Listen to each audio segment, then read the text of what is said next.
General Secretary of FDSA, Federation of Direct Selling Association, Mr. Kishore Verma. जोरदार तालियां। Sanjay sir का ये ख्वाहिश थी कि आपको ज्यादा सुनना था सर उनको। सर एक्चुअली क्या है, हम पर्दे के पीछे बैक एंड में काम करने वाले हैं, तो वैसे मेरे लिए मंच पे बात करना अभी अभी मैं सीख रहा हूँ। तो अगर आप मेरा 1-2 साल पहले की वाला कोई वीडियो देखे तो स्टेज फियर था बहुत, अभी अभी थोड़ा मैं I am growing I can say. आपने इतना कुछ मतलब इंडस्ट्री के लिए किया है, लेकिन फिर भी ऐसा लगता है आप इतना सिंपल रहते हैं कि वो चीज बताने को तैयार नहीं है। आप बैक स्टेज पे आज के टाइम पे तो कोई थोड़ा सा भी कुछ कर देता है तो बहुत बड़ा हो जाता है। तो वो मैं पूछना चाहता हूँ कि वो इतना हम्बलनेस आप कैसे अपने अंदर लेके आते हैं सर? सर देखिए, हमने ना ये काम जो कर रहे हैं ये ज़रूरत के हिसाब से कर रहे हैं। ये हमारा कोई ना बिजनेस है या उसमें कोई और कोई हिडन ऑब्जेक्टिव्स नहीं है। प्रोफेशनली मैं एक आईटी डेवलपर हूँ और मेरा करियर शुरुआत एक डायरेक्ट सेलिंग कंपनी से हुआ था 2000 में। 10 साल के बाद सारे इंडस्ट्री में जितना बदनाम हुआ था, सारे जेन्युइन कंपनीज के ऊपर भी समस्या आए थे, आईटी वालों के ऊपर भी आए थे, हमारे ऊपर भी केसेस वगैरह हुआ था, हमारे ऊपर भी लीगल चैलेंजेस आए थे। तब हम एक सोच में पड़ गए कि अब वाकई ये इंडस्ट्री खराब है या सही है, आज के आज में इसका पहचान होना चाहिए। तो समस्या उस लेवल तक आ गया, पानी अपने सर के लेवल तक आ गए। तो तब इंडस्ट्री में जितने भी अच्छे लोग हैं, बड़े लोग हैं, हम सभी से बातचीत करें, डिपार्टमेंट से भी बात करें, सरकार से भी बात करें, तो कहीं तो एक रे ऑफ होप मिला कि इंडस्ट्री सही है लेकिन गलत लोगों के हाथ में है। तो मेरे लिए पर्सनली कोई ज़रूरत नहीं था, लेकिन मैं मानने को तैयार नहीं था कि हम एक गलत काम कर रहे हैं। तब जाके फेडरेशन की शुरुआत करना पड़ा और वहाँ से बहुत लंबा समय संघर्ष करके हम अपनी पहचान करके साफ सुथरा करके हम बाहर निकल आए। तो उस ज़रूरी में हम लोग इस इंडस्ट्री में आए हैं, ऐसा है। तो मेरा ये कहना है, डायरेक्ट सेलिंग पे विश्वास रखिए, ये सही बिजनेस है, लेकिन साथ साथ आपको सही कंपनी चुन के कहीं काम करना पड़ेगा। सर हम एसोसिएशन की जब बात करते हैं, एफडीएसए है और भी एसोसिएशंस हैं और भी है। हाँ, तो जो मैं पर्सनल ओपिनियन जानना चाहती हूँ कि जैसे एसोसिएशन में जो प्रेसिडेंटशिप में या जो पोजीशंस होनी चाहिए उसमें कोई कंपनी ओनर होना चाहिए या नहीं होना चाहिए? देखिए मैडम, ये अपनी अपनी सोच विचार के ऊपर रहता है। सबसे पहला फायदा किसमें है सर? इंडस्ट्री का फायदा किसमें? सर इसमें इंडस्ट्री फायदा या नुकसान हम जज नहीं कर सकते। ये पॉइंट थोड़ा कंट्रोवर्शियल है, लेकिन मेरा ओपिनियन बताऊंगा। सर आप पतली गली से निकल जाते हैं। नहीं, I am very straight on that. Industry में मल्टीपल एसोसिएशंस है, ठीक है। सभी एसोसिएशंस का अपना सोच विचार, काम करने का तरीका, मंजिल, मकसद डिसाइडेड है। और सारे एसोसिएशन में जितने भी लोग काम कर रहे हैं सबका अपना अपना परिचय और अपना अपना कैपेसिटी, स्ट्रेंथ्स है। जब भी कोई इंडस्ट्री की बात आती है, हम सारे एसोसिएशंस मिलकर काम कर रहे हैं।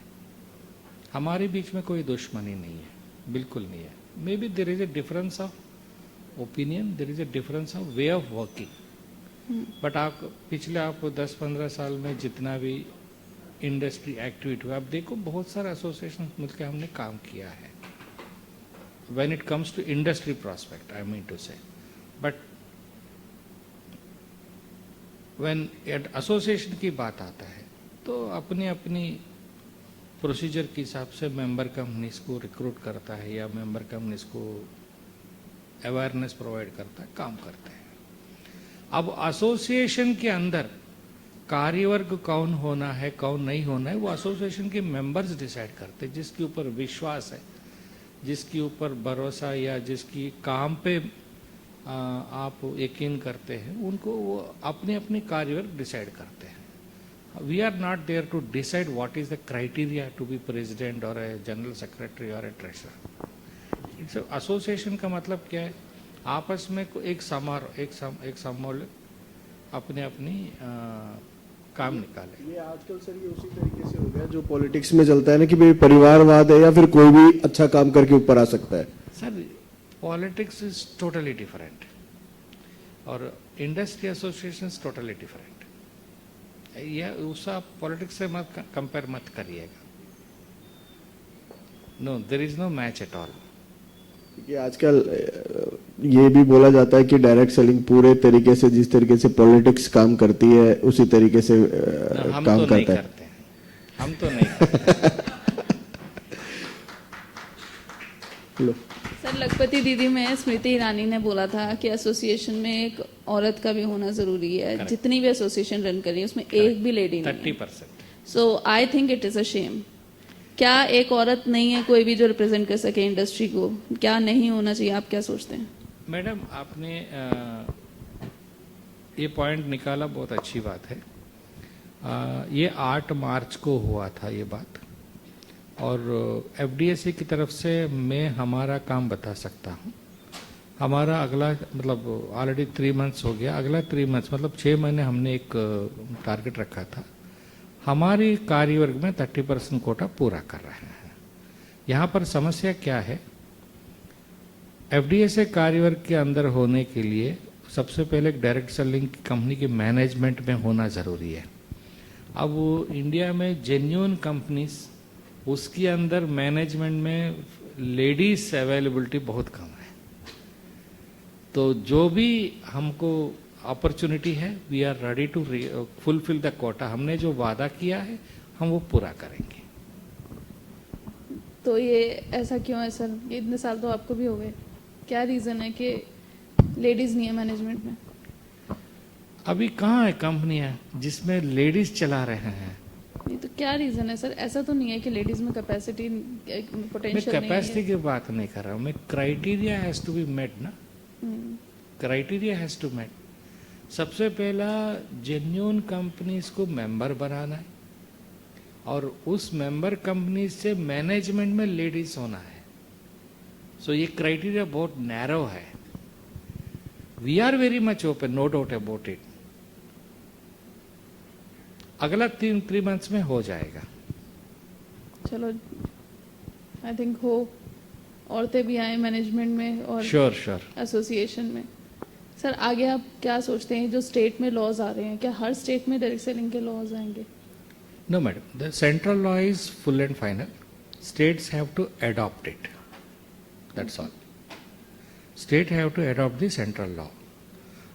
Some states they are doing an additional exercise as their own way of doing it, interstate. और अभी कुछ clarity नहीं है. We are waiting for that. एक सर नाम को लेके बहुत कंफ्यूजन होती है, मुझे लगता है सबको होती होगी जब मार्केट में जाते हैं. एमएलएम, डायरेक्ट सेलिंग और नेटवर्क मार्केटिंग. पहले एमएलएम था, फिर आया डायरेक्ट सेलिंग. कि डायरेक्ट सेलिंग बोले, नेटवर्क मार्केटिंग भी गलत है. सरकार की भाषा में इस बिजनेस को डायरेक्ट सेलिंग नामकरण कर दिया है. Better be follow it. फिर वो नेटवर्किंग वर्ड क्यों जोड़ा? See, networking is way of working, but business is called direct selling. तो हमें डायरेक्ट सेलिंग रिप्रेजेंट करना चाहिए. यस. नेटवर्किंग में definition of direct selling mentioned as network of sellers. और मल्टी लेवल की जहाँ तक बात आती है, क्या वो यूज ना करे बेटर है, क्योंकि वो वर्ड काफी बदनाम हो चुका है. क्योंकि ये क्लैरिटी होना बहुत जरूरी है. एब्सोल्युटली. और मार्केट में ज्यादातर नेटवर्क मार्केटिंग हो चाहे डायरेक्ट सेलिंग हो, एमएलएम ही बोला जाता है. मैं वो शॉर्टकट है. Better not to go by shortcut. Naturally MLM word पे, मल्टीलेवल वर्ड में, नेट पे जितना गंदगी फैला हुआ है आप उसको साफ नहीं कर पाएंगे. Better not to use that word at all. Sir एक आपका आर्टिकल हमने पब्लिश किया था सर, उसमें आपने 4P के बारे में बताया था, वो बहुत ही नॉलेजेबल था सर। तो उसको आप अभी एट द एंड मैं जानना चाहूंगा कि आप उसको थोड़ा अच्छे से एक बार हमारी ऑडियंस को समझाएं तो वो थोड़ा सा। मेरा अपना 20 साल डायरेक्ट सेलिंग की एक्सपीरियंस है। मेरा अपना जो समझ है, कोई भी कंपनी लंबा समय तक बिजनेस करना है और बिजनेस के अंदर लोगों से लेके कंपनी तक मतलब क्या बोलते हैं आप, संतुष्ट रहना है, तो इस तरह बिजनेस करने के लिए 4 पिलर्स की ज़रूरत होती है, which are very strong establishment. मेरी अपना जो समझ है 4 पीस जो बोलते हैं, सबसे पहला company profile has to be neat and clean. Then product, it has to be result oriented. अगर प्रोडक्ट काम कर गया ना, तो भले लीडर रहे नहीं रहे, कस्टमर तो कंपनी के साथ रहेगा ही रहेगा।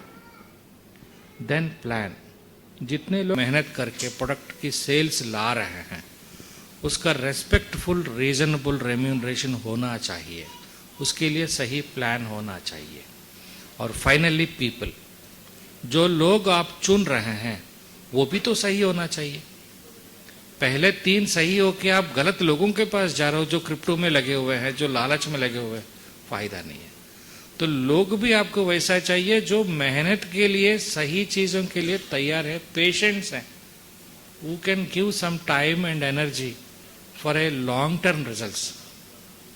तो ये जो 4 P है, 4 पिलर्स हैं, एक लंबा समय सही कंसिस्टेंट बिजनेस चलाने के लिए। ये मेरा ओपिनियन। आपको लगता है कि अगर लीडर्स प्लस कंपनीज अगर ये 4P को फॉलो करते हैं, लीडर्स कंपनी को चूज करने के लिए और कंपनी भी लीडर्स को चूज करने चारों P को फॉलो करना है, 4P को फॉलो करना, तो आपको लगता है कि अगर हम ये कोशिश करते हैं कि इसको फैलाते हैं, आज से इसको प्रोसेस में लाते हैं या फिर अवेयरनेस लेके जाते हैं, तो हम अभी भी परसेप्शन चेंज करने की बात कर रहे हैं, सब चीजें, तो कितना टाइम हमको लगेगा अभी? और आपको क्या लगता है कि फ्यूचर में एक सोशल, क्योंकि उन्होंने बोला, एक हरि कपूर जी आए थे कि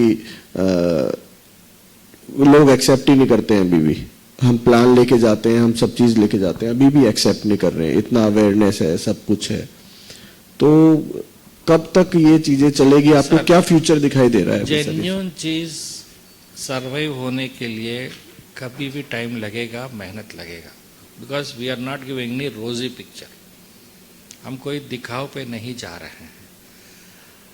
तो क्या बोलते हैं आप, नियत के साथ काम करना है तो मेहनत करना पड़ेगा, नो डाउट अबाउट इट। और लोग, मान लो अगर आप इतने लोग डायरेक्ट सेलिंग में काम कर रहे हैं, 10 साल पहले जो बड़ा खांड करके गया कंपनी, वो नाम आज कोई नहीं जानता, क्योंकि ये सारे लोग नए हैं। तो हर साल नया लोग इंडस्ट्री में आते रहते हैं। अवेयरनेस तो आपको जिंदगी भर देना ही पड़ेगा, उसका कोई अंत नहीं है। हर विषय पे, हर सीजन पे, हर लोगों को आपको awareness is a ongoing process, it's a continuous process, उसका कभी एंड नहीं है। और हमारे देश में 1.4 मतलब आप 140 करोड़ पॉपुलेशन है, और इंडस्ट्री में 3 से 4 करोड़ आप एक्टिव समझ सकते हैं। So there is a large number of people, still we have to make this industry reach। 3 crore active हैं, बट सर उसके अंदर ना मैं बोल सकता हूँ कि 15 करोड़ नेगेटिव हो गए हैं। उसको कैसे हम कवर अप करेंगे? जो लोग नेगेटिव हो गए उसको अभी कन्वर्ट करते बैठेंगे, उससे ज्यादा आप नया लोगों को पहले फोकस करो। वेर हमारा 15-20 करोड़ हो जाएंगे, तो ये लोग भी ऑटोमेटिक रीथिंक, मतलब they will think again. Devanand ji ने बात बोली कि 100 करोड़ का टर्नओवर हम डालते हैं ना, तो हमारा जो चेक है वो उनसे भी ज्यादा आएगा नेचुरली, लेकिन इसके लिए टाइम चाहिए, दिस रिक्वायर्स टाइम। मैं वही बोल रहा हूँ ना, नियत से काम करना है तो मेहनत लगाना ही पड़ेगा। आपको सर लास्ट में एक मैसेज सबके लिए कि सब लोग मेहनत तो कर रहे हैं, रिजल्ट भी आ रहे हैं, और आपका एक मैसेज हम चाहेंगे कि सब लोगों के लिए हो। सर यहाँ डायरेक्ट सेलिंग में सभी बड़ा लेवल के अचीवर्स ही बैठे हैं। They are more motivated than me. मैं उनके लिए क्या मैसेज, मैं इतना कह सकता हूँ, इंडस्ट्री की प्रोस्पेक्ट में जब भी कोई समस्या आती है, मतलब अब मैं अपनी कंपनी अपनी प्लान के बारे में नहीं बात करूंगा, इंडस्ट्री का भी कोई गलत बोलेगा तो मैं आपके साथ, फेडरेशन आपके साथ रहेगा हमारी वादा रखने का।